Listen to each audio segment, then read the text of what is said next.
It's Alea Antoine. You're listening to Tease podcast. Everyone loves the tease. Stop. Don't get too excited. I feel like you get asked this question either because they have no idea what's going on in your life, or they genuinely don't understand what's going on in your life, or they don't agree with what's going on in your life. Like, you're doing something that is making them think you're mentally ill. Hello, everyone, and welcome to Tease podcast. Happy Tuesday, bitches. It is so crazy that we are on episode 15. It's kind of crazy when you say it in the sense that, like, this has been going on for 15 weeks. Is that not a little crazy? First of all, if you're watching this and looking at my nails, I need to tell y'all a secret. And if you're not watching this, so my nails, they are currently in almond shape and they have like silver lightning bolts all over them with gems. And here's the kicker. They were only $6 on Amazon. Sorry, I had to get into this before I started the episode. These press-ons are only $6. I glued them on with Ulta glue that I got at the store for $4. And the reason why I'm rocking the press-ons is I've actually been rocking them for I would say the past 7 months I've been doing press-ons. I used to be someone who would get my nails done all the time. I kid you not, guys, I did not see my nail bed from the age of 13 to, I would say, 20. From 13 to 20, I always had acrylics. All in high school, I would do fill after fill after fill, take them off, get them redone at the salon. I didn't even do breaks. And it got to the point to where my nails were so brittle that they were literally paper. My hands looked worse than a baby's. It literally looked like I had nubs for fingers. So I was like, okay, I cannot keep doing acrylics all the time. And this also happened at the same time that the nail inflation happened. I love you guys, but the nail girlies have gone absolutely crazy. I remember when I could get a set of acrylics for maybe $70, $80, and that was high end with a little design. Nowadays, with all the at-home studios and the social media hype, if you pay under $100 for nails, you must be rocking no acrylic on your natural nail, shellac. You must be getting shellac straight onto your nails if your cost is less than $100. I don't know what it is, but it's everything is so expensive with nails now. I tried to get a French tip set, and the lady, she was like, okay, I only do medium, small, medium, or large gem. And I was like, okay, can I do small? And she's like, well, I don't know what small is. And I was like, I just want a small. And she's like, you have to tell me exactly what you want. I tell her what I want, and she's like, that's medium. I'm like, I just want medium length nails. She's like, okay, well, I don't know what that is. You have to tell me where to clip it. I tell her, she's like, large nails. So I feel there's also just little hidden fees. And so I was getting to the point where I was paying almost $200 every month. And I was like, I just cannot live like this when my car note is close to the same amount of money. It's just not right. And I'm not living the party life that I want to live yet. So why would I be spending $200 to wear half of my days of acrylics in the same area or at the same job over and over? So yeah, Amazon, $6 press-ons. I've gotten long ones from there too. Anywho, let's get into the episode. Guys, these past couple days, these past couple weeks have just been, man, I feel every week my emotions around life and circumstances change. So I am actually recording this when I literally just got off of work a couple hours ago. I work the morning shift, and I am not a morning person. Whenever I work a morning shift, I am fighting demons to smile at my table. And as a server, it's if you're not on hello everyone, server voice, people are gonna think that you're a complete bitch. So I go into work, I'm sucking it up, but it ended up being so much fun. When all your work besties are there and all the people you laugh with are there. I got breakfast, I brought coffee, so I was fuck yeah, this is gonna be a good day. And then I got in trouble at work for the first time ever. I got in trouble at work, and I don't know if it's just me, but I kind of take it somewhat personally. Like, no matter how much I don't take it personally, I do take it a little bit personally. And here's the backstory of what happened. So I was talking to my friend, and I don't even know what we were talking about. I think it was just we were talking in passing, and she was like, look, this is my little nephew. Isn't he so cute? And I was like, oh my God, your nephew's so cute. Like, he has little curly hair, blue eyes, and like, I don't know what it is, but I feel like boys always have like the best features. Like, my brother has like the longest eyelashes and the curliest hair out of all of us. And I was like, oh my God, so cute. So she's swiping through pictures of her nephew. And let's just say she swiped a little too far. She swiped a little too far. And I personally don't care. Like, everyone has those type of pictures in their phone. It's whatever. It was just the fact that like we're at work and I was trying to look at pictures of like her baby nephew, like the contrast. Like, it would have been different if it was like, oh, my outfit. Ooh, ah, you know what I mean? But like going from like pictures of like a baby to like that was just like, I lost my shit. I was laughing so hard. Like, I was doing the thing where you laugh and then you're like ugly crying, and like we're both just laughing. The hostess and the busser are both like, what happened? We tell them, so we're all laughing, right? And normally, like, I feel like people like to see their server smile. Like, I would think that if you're getting like, I don't know, help from someone, you want to like make sure they're like a happy human too. So all of our tables look cool, but I guess like one of the managers was like meeting with someone, and he told us, well, he didn't tell us directly. He told a messenger to tell us that we needed to shut the fuck up and stop laughing. And I have this thing to where like, whatever the opposite of a victim mentality is what I have. Like, I am like a perpetrator mentality. Like, I think that every single thing is my fault. And honestly, that could be considered a little bit egotistical. Like, how do I make myself responsible for everyone laughing? Like, bitch, you're not that funny. But he told us to stop laughing. Of course, I was like, oh my God, like, I made everyone get in trouble. I'm the reason everyone's laughing. It's just so hard being the reason. You know what? It actually wasn't just me who was thinking like that. I think everyone else was, because we're all a bunch of girls. So we're all thinking, oh my God, it's my fault. And after that, the rest of the shift was just awkward. But other than that, it was a lot of fun. I came home, chilled out in my bed, and took a deep breath and got ready for the pod. Other than that, this week, me and Kai went to a WNBA game. We went to see the Seattle Storm versus the Aces. It was honestly a really good game. I love women's sports. I love women's basketball, as we all do. I do have to say that aside from like saying it in a I like women's sports type of way, I actually mean that like it is so cool seeing like the girlies get the hype that they deserve. Like, we went to a basketball game last year and that shit was not packed. Like, or was it 2 years ago? Maybe it was last year or 2 years ago. It was before LSU did their big one.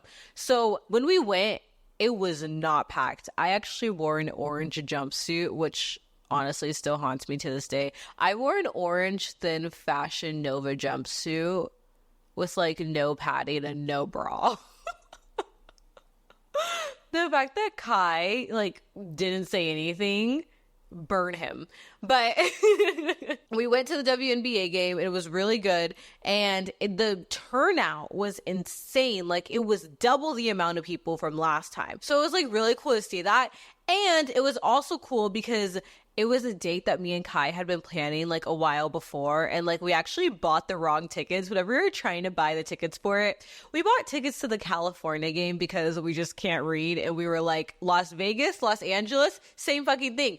And despite that, we got the actual tickets, and we have been going on dates lately and we have not been arguing. Is it just me? But like, in a relationship, we used to have this thing where before we'd go out on a date, go with friends, we would fucking argue the entire time. And I'm not talking about like at the actual event. We have some decorum. We're not that couple. I mean like the steps leading up to it, the getting ready process to the drive over there was a full-on bloodbath, a war going on. It's like, pick a side, we're duking it out. I don't know what the prize is, but I want to win. Like, I don't know what prompted it. I think that it had to do with like being late and like, I don't know, we would just go at each other's throats. But I think it's because getting ready is already just such a high stress situation. And we do like live outside of the radius. So like our drives are always at the very minimum 20 minutes. So maybe that's why, but we just used to argue every time we go out. Like we would ruin our own dates. And one thing that I really liked about this one was that we went to the game. I couldn't get my camera in. We had to go back. We got Momiji's, which is a sushi place after, and like no arguments. I don't know how we did this. Wait, actually, there was one pivotal moment that I think helped break that fighting cycle. And I think it was because like I lost my shit probably. It was probably me. And I was just like, that's it. We ruined every single thing. I'm crying. Done.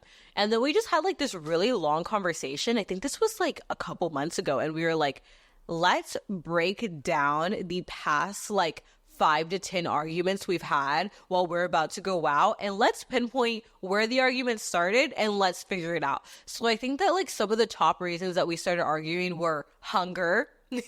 We wouldn't eat before going out to dinner so that we would be fucking hangry. So pro tip, have a snack before dinner. It also saves you from spending a fucking bag at the dinner. Like if you have like just like a couple of Tyson chicken nuggets 2 hours before you go out to dinner, then maybe you won't like order with your eyes and then waste like $20.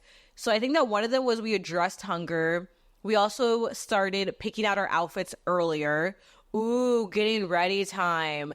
I realized that like I love Instagram pictures before doing anything. And so I was like, okay, we need to start leaving with a 30-minute gap for pictures. That sounds very, I don't want to actually hear anyone's opinions about this. I know how it sounds, but if it's important to me, that's my truth. And I have to, I have to own it and I have to do something about it, because I am definitely the type to where I'll be like, I mean, I just wore this outfit for nothing. I mean, I guess I just wasted a good outfit. You know, I posted this on my story and I posted this on this. Now I can't wear it for this long. And I didn't even get a fucking picture in it. That is literally me. So I started factoring in more time for that. I also started getting ready a lot earlier because like if I wanted to like take pictures, do content or whatever, at least I had that time, because I definitely used to be the person who would like get ready with like an hour to spare. Like I am rushing, and I still do that a lot, but now I'm like, okay, if we're not going somewhere where I want pictures, then I can get ready later. But if I want pictures, get ready earlier. You know what I mean? I think that was another reason. Hunger, I think also picking out who was going to drive beforehand. Because one thing in like a WLW, lesbian, gay, whatever relationship, who's the passenger princess? Who is it? You have to rock, paper, scissors to like the death to figure out who gets to be making TikToks in the passenger seat and who is going to be fighting for their life in traffic. Like, so that was one of the other things. And then I also think just planning out what we were going to do in advance. Like, I'm spontaneous, but like, I think just having a little bit of structure in your day helps. Like, don't just be like, we'll just do whatever. At least like be like, we'll do whatever in this area. We'll do whatever at this time. We'll do whatever with this vibe. So we started like narrowing it down more. I don't know. That was just a little tangent, but I think that it could help a lot of people, because unless we're just actually batshit crazy, there's no way that no one else is like constantly fighting before every single event. Other than that, I've just been working. I am recording this one at night because normally I record at the morning, but literally I have work, Portland, drive back from Portland in the morning, work at night, work. It is grind season, baby. And I have to admit, I think that there is a chance that we may be able to actually do the move. I have been manifesting, and more than manifesting, I have been hyper fixating. I have been watching YouTube videos of the places that I want to live. I have been typing in on Pinterest, cityscape, and I just scroll.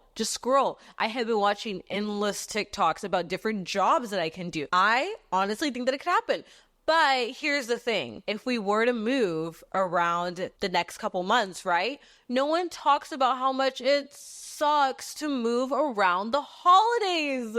I have been going to Target, been going to all the little stores, right? I'm looking at the cute little skeletons. Now, girl Halloween has been normalized. So there's like pink Halloween decorations everywhere. And the fact that like I can't get any pissing me off. Of course, now is when all the Facebook Marketplace deals are like going off too. And so moving does suck in the way that like you can't buy a bunch of stuff for your place until you know for sure that you have enough money for the actual new place. But guys, guess what I just got via text, via digital alert? My digital diploma is here.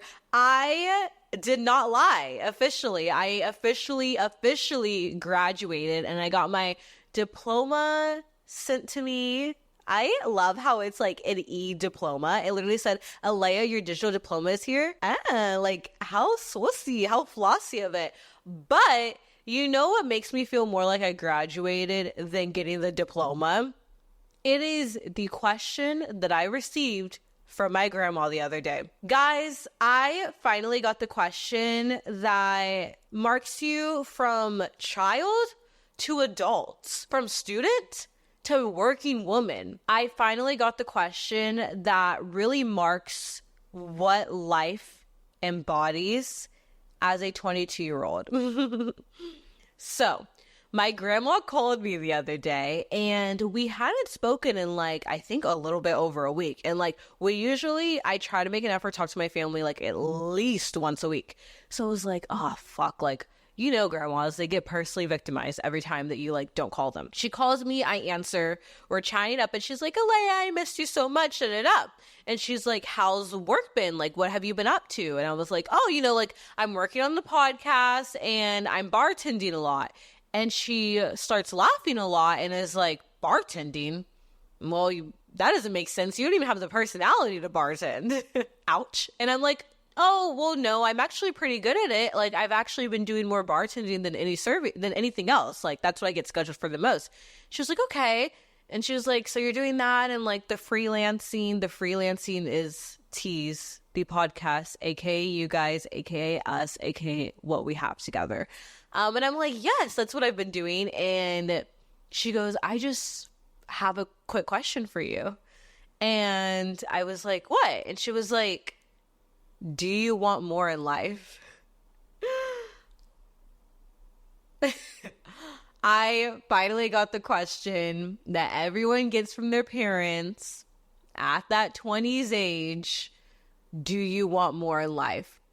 And I feel like you get asked this question either because they have no idea what's going on in your life, or they genuinely don't understand what's going on in your life, or they don't agree with what's going on in your life. Like you're doing something that is making them think you're mentally ill. You don't know where you want to go in life.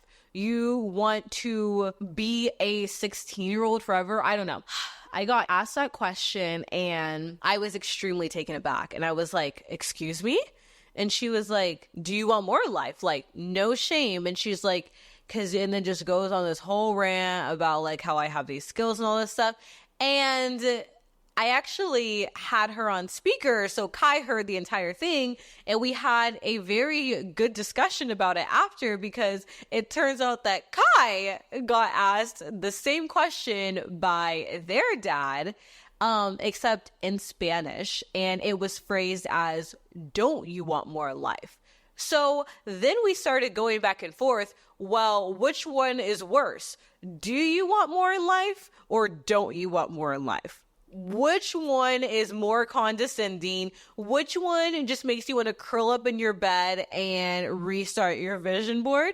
And I don't want to like go back and forth and pretend like I'm having this conversation completely new and fresh, because I don't know. I don't think that I'm capable of like faking a lot of stuff. So I am going to play y'all the voice recording that I took of us, because I don't know if you'll know this if you haven't seen the TikTok I made for my podcast setup, but whenever I start a new episode, like the beginning of that week, I just do voice memos throughout the week, kind of like a vocal journal, and I use that to put together the actual episodes. So I recorded our conversation, but it's so funny, like when it's real and raw. So I just want to play it for you guys. That way y'all can hear both of our thesis statements and tell me which one is worse. Do you want more or don't you want more? Okay, this is the voice memo. Me and Kai are talking. I guess Kai's dad told him the same thing, but in Spanish, screaming over the phone, "No quieres más en la vida."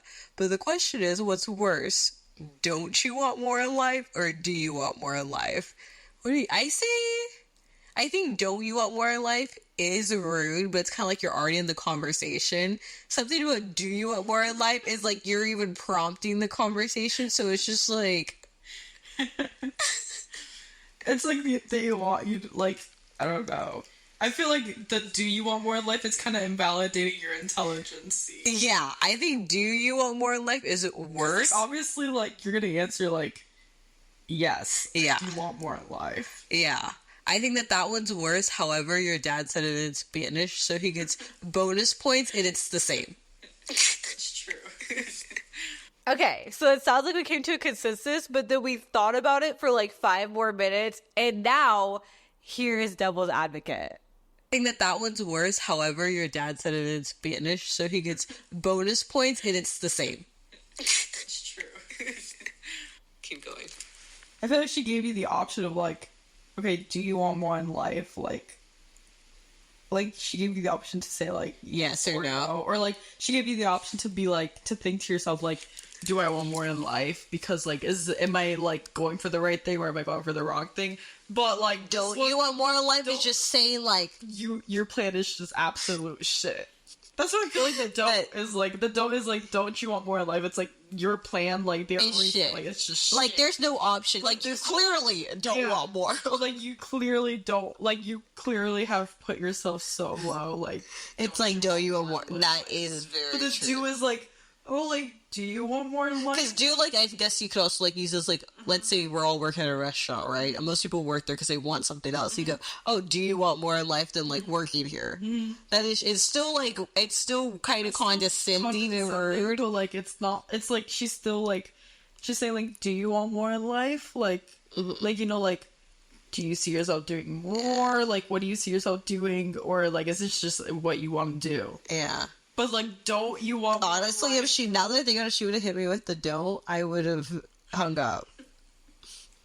Because the don't is honestly just saying, like, straight up, like, they don't agree with you. Like, they don't think that you... They think your plan is absolute shit, and, like, you shouldn't have it. The worst part about this is she should have dropped this bar before we filmed the last episode.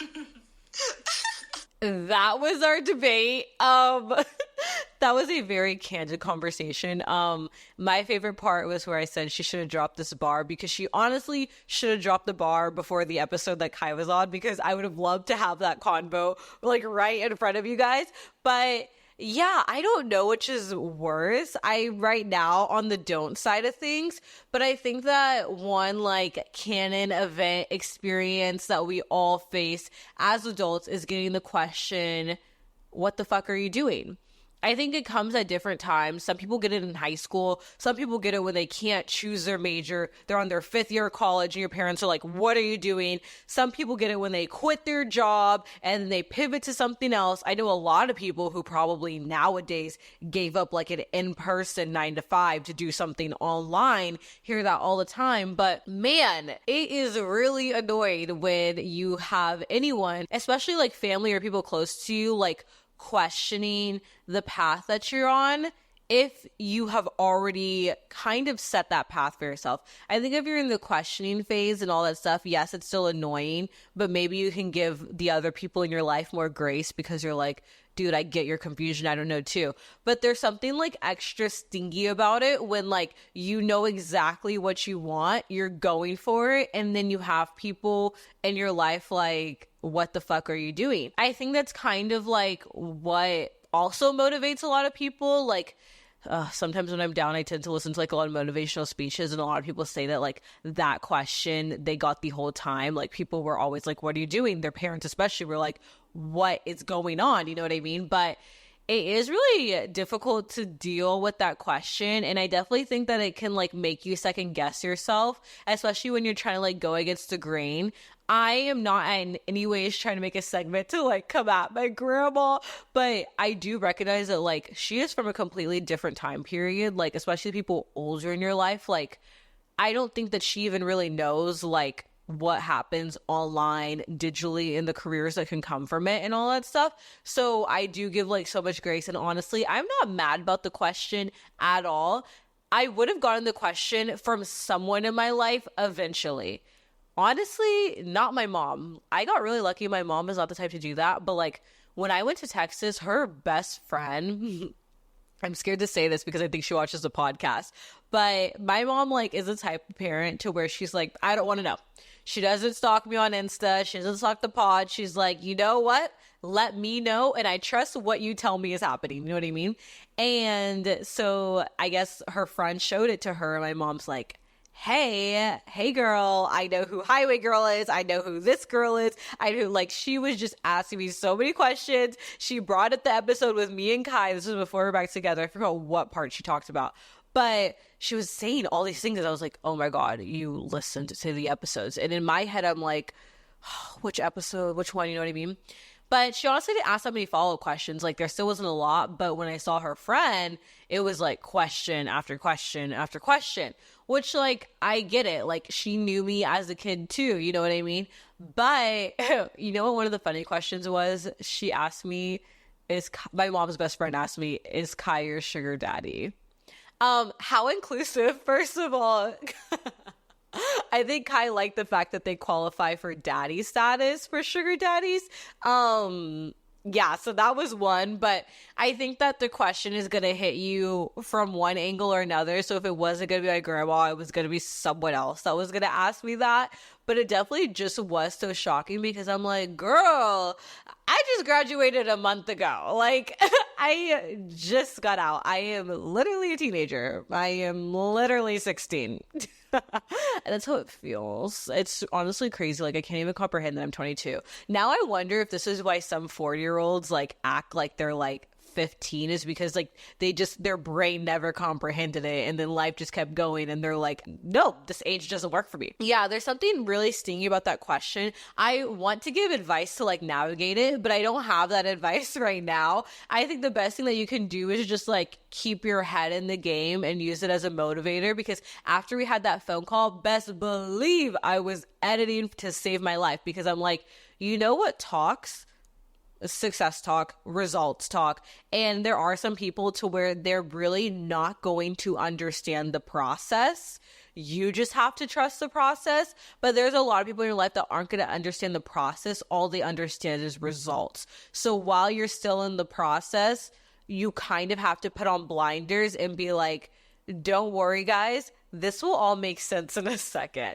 But I do have to say that that question did especially suck, because I have been dealing with like so much burnout lately. Like how I was saying, how I've been like working back to back and how I plan to keep doing that. Like, guys, I am feeling burnt the fuck out. Like, I can feel my battery running low. I have been at a point to where I'm drinking a coffee in the beginning of the day, a coffee at the end of the day. Oh, and here's the thing, like, I know what burnout is. This isn't like the cute little, I'm burnt out, I need rest, and need to take a nap. You know what I mean? Like, I actually get like chronically burnt out. I think that it's like, I went to the doctor for it too. Something about the way that my hormones are, and the way my anxiety levels are, and the way that I handle stress. It just like is one chaotic potion for burnout. And there has been many, many a times to where I have passed out, I have gotten dizzy, I have gotten actually sick, vomited, been bed rested. Like, I have burnt myself out many a times in my life. And here's how it usually happens is I have a goal, right? And my thing is like, I'm a very all or nothing person. I don't know balance to save my life. So I can either not work at all and just take like 5 months off. And trust me, I've done that. Or I'm working and I'm working like 7 days a week. I'm working doubles. I'm working this. Like, to get myself to leave work to come home today, I had to make my manager tell me like to go home, because I was like, are you sure you don't need me? Are you sure like I could just record tomorrow and I could do this? And they're like, Alea, like we're good, honey, like go home.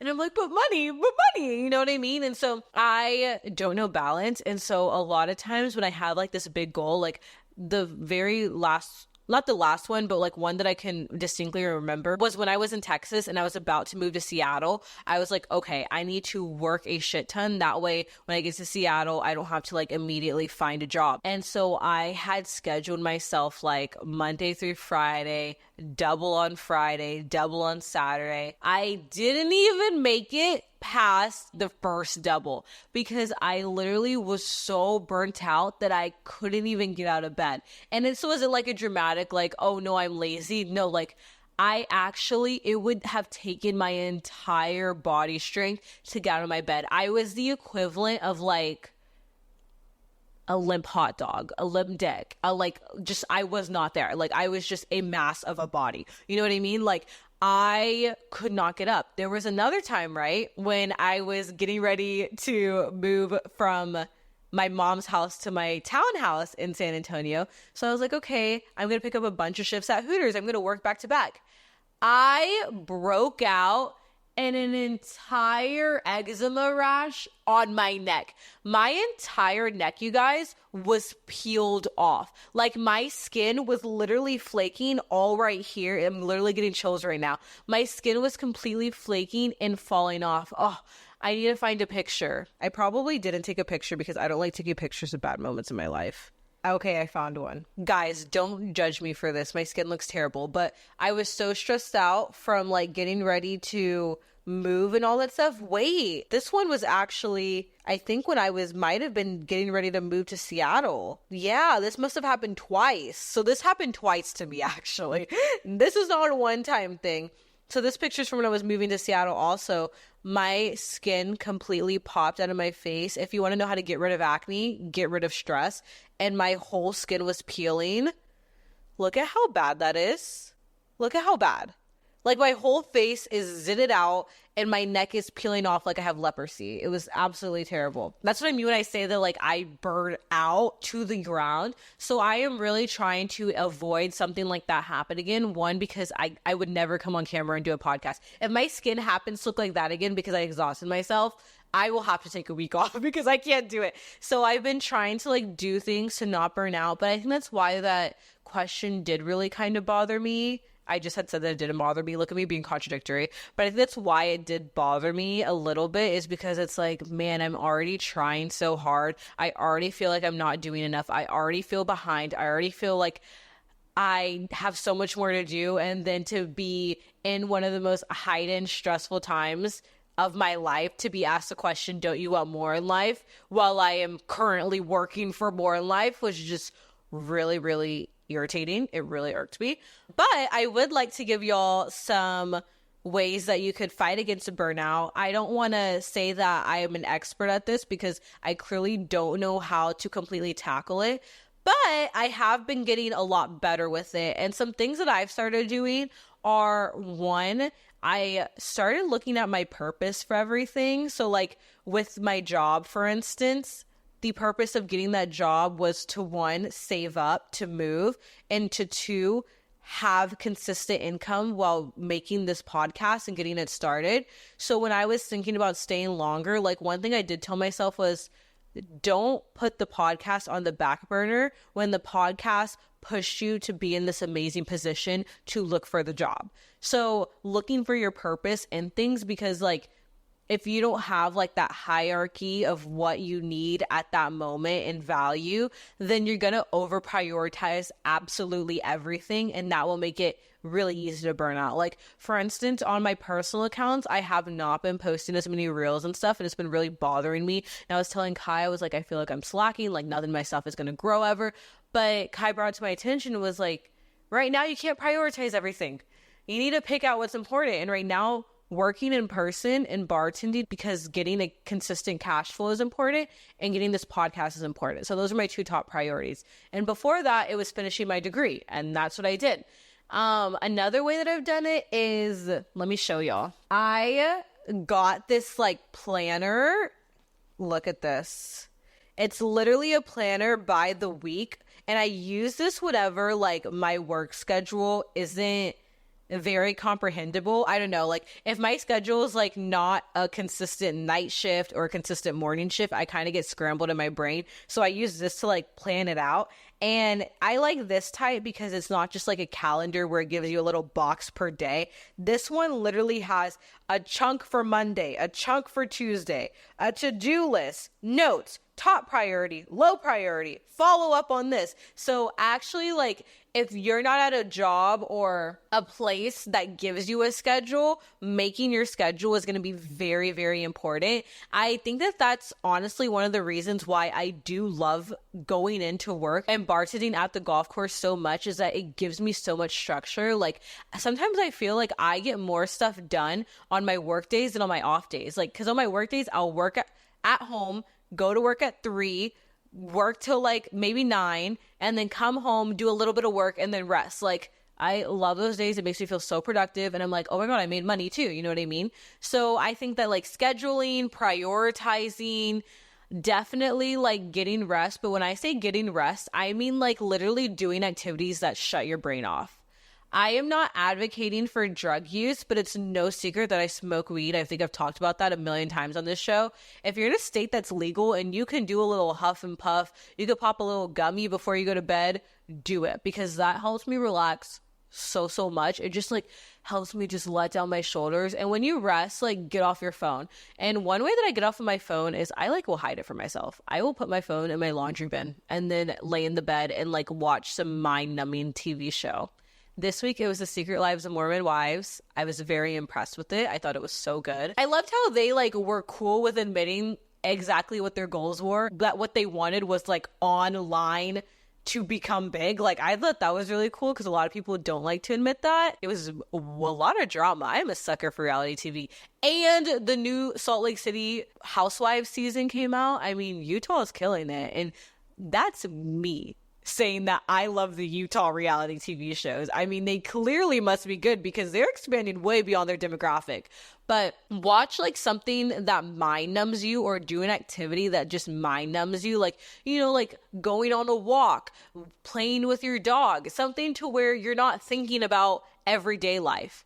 Another way that I have fought burnout is going outside. Sometimes I used to do days to where I was like, I have so much to do working from home. I have to do emails, I have to do this. So I'd stay home all day at work. And I found out that actually messes with your mood, your nervous system, and it actually can lead to like depression. So making sure that you get some sunshine, some daylight, some outdoor time during the day is going to be really important. I actually, on Wednesday, I was like, I'm so lazy. I don't want to do anything. And so I've been recently, I have a bone to pick with the girlies. Y'all took all the digital cameras. I've been looking for a digital camera because I feel so awkward, like bringing my podcasting one around everywhere, because I'm like, this feels dangerous. This feels risky. It's big. It takes amazing photos, but like, should I really take my podcasting camera everywhere? Like, I'm so clumsy. I lose shit. Like, so I've been trying to find like a nice compact camera because the G7X is like thousands of dollars now. Thanks, guys. And I couldn't find any online. Everyone's buying them. So I thought that I would go to like an in-person store. I don't know. I thought that it would be like vintage and like old timey of me to like in-person shop. I am not like other girls. I shop in person. I'm like practically vintage. I see why it doesn't work though, because I went to a camera store and it only had 4 cameras. I was like, this is why online is taking over. But I just decided to do a little side quest. Doing a little side quest that you've been hyper fixating on. I did that. And then I went to Target. I said I wanted to do a solo date type of day, a self-care type of day. I went to Target. Stereotypical. And then I went to Michael's because they were having a sale. I think I'm actually going to be taking up a hobby now too, which I think can help with burnout. I did hear that like doing like what is it called for kids? doing productive play is going to be good for burnout too. So like finding a hobby or doing something productive while you're resting. So I have a hard time finding necklaces that I like. So I think I'm going to start making my own necklaces, not for like sale or anything, but just because like I want something that fit my style, you know? So doing that. And you see, I would have never thought of that idea if I didn't leave the fucking house. You know what I mean? I got Krispy Kreme donuts. That is not healthy, but I was craving it. And I came home because I fought the demons. I didn't get the Krispy Kreme. But then I couldn't find a parking spot. So I was like, well, the universe is literally telling me leave and go get donuts, you know? So like doing errands, doing little doses of serotonin, sometimes just giving into your own cravings, giving into that has been really good. Getting sunlight, having that schedule. And then also I think one thing that will help is like figure out your main stressor. Like one thing that was stressing me out before was money. So I got a job. If you're stressing about like a degree or school, or like you're stressing about homework, just do it so it's out of your mind. If I'm stressing about recording, just fucking record so you stop thinking about it. Like, stop procrastinating and start doing stuff, because half of the time I end up losing more of my life procrastinating because then I'm not doing anything productive. I'm not resting. My brain's not turned off. And I'm also not doing what I need to do. So I've really like tried my best to stop procrastinating and just start doing. And I think that will help for burnout. And then also just realize that like, especially if you're at like the same point in life that I'm kind of at, you don't have a lot of help. It's only you, and there's only so much that you can do. Even if you do have a lot of help, sometimes a lot of help, there still is need for more help. There's only so much that you can do. There's only 24 hours in a day, and it's impossible to get everything done. And I am constantly reminding myself of that. And one thing that has been helping me, this is going to sound sad, but I don't think it's that bad, is when I like feel really stressed out, especially at work. Like if I have like an annoying table and I'm feeling burnt out, I just tell myself in my head, this moment is not going to last forever. Eventually, this terrible moment will be over. Eventually, it will be done, and I will have moved on, and it will just be a story for the podcast. Oh my gosh, guys. Well, that is all that I have for y'all this week. Please do not burn yourself out. Please do not procrastinate. Don't end up with your skin falling off because you don't know how to take a break, girlfriend. Be sure to rate and review on Spotify and Apple. Subscribe on YouTube. Follow the pod at Tease Pod on Insta, at Tease Podcast on all other platforms. And be sure to tune in every Tease Tuesday and leave your stories, questions, and advice with the link in the bio and the link in the episode description. I am really coming at you full force. I love you guys, and I will see you next Tuesday. Bye.